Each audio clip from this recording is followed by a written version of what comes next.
perkenalkan, aku Syafira Ramadanti dari program Studi Komunikasi Digital dan Media, Sekolah Vokasi IPB University. Di sini aku mau sharing pengetahuan tambahan sama kalian tentang sejarah audiovisual dari masa ke masa.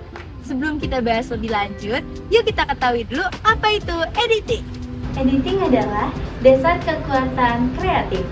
Dengan kekuatan di mana foto tanpa jiwa menjadi sinematografi yang hidup. Hal ini dikemukakan oleh Pedovskin dalam Bowen dan Thompson tahun 2017.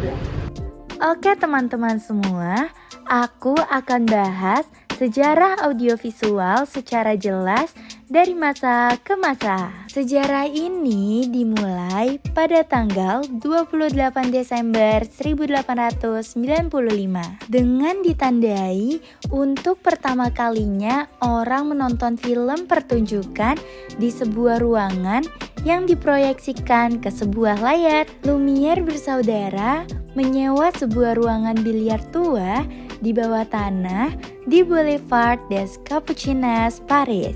Dan kemudian ruangan tersebut dikenal sebagai ruangan bioskop pertama di dunia dan dikenal dengan nama Grand Cafe. Film The Jazz Singer yang disutradarai oleh Alan Crosland yang dibuat pada tahun 1927. Dan itu merupakan film hitam putih pertama yang menyajikan lengkap musik, dialog, dan nyanyian. Pada zaman dahulu, produksi film tanpa adanya dialog dan suara. Setelah 100 tahun, perkembangan produksi film telah berkembang dengan pesat. Sehingga ditemukannya video yang dapat menggabungkan antara gambar dan suara dalam satu media penyimpanan.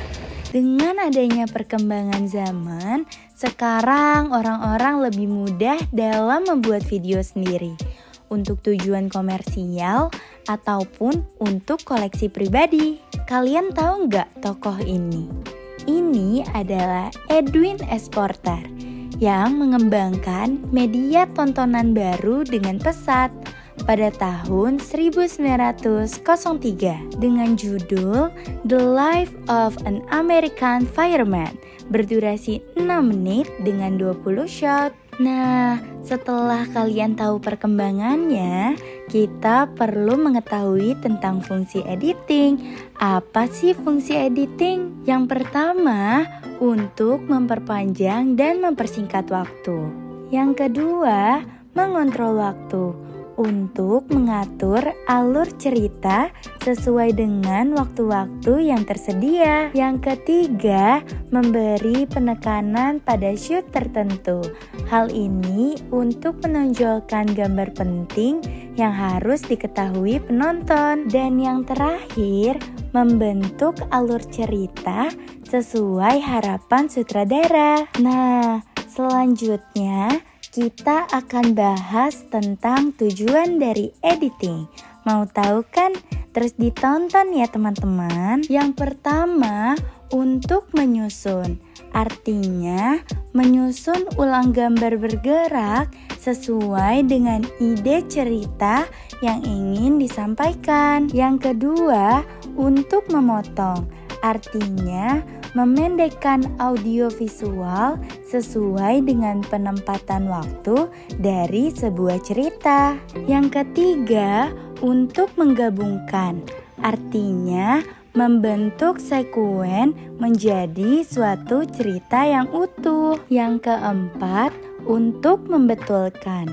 Artinya, mengganti, menambah, dan mengurangi shot yang awalnya telah disusun menjadi suatu cerita yang utuh. Dan yang terakhir, untuk membangun. Artinya, editor harus merancang shot yang ada dan dipercantik sehingga menjadi film atau video yang menarik. Nah, gimana teman-teman? Seru kan bahas sejarah audiovisual bareng aku? Semoga sejarah ini dapat bermanfaat untuk kalian ya. Terima kasih sudah menonton. Sampai jumpa dan kapan-kapan lagi.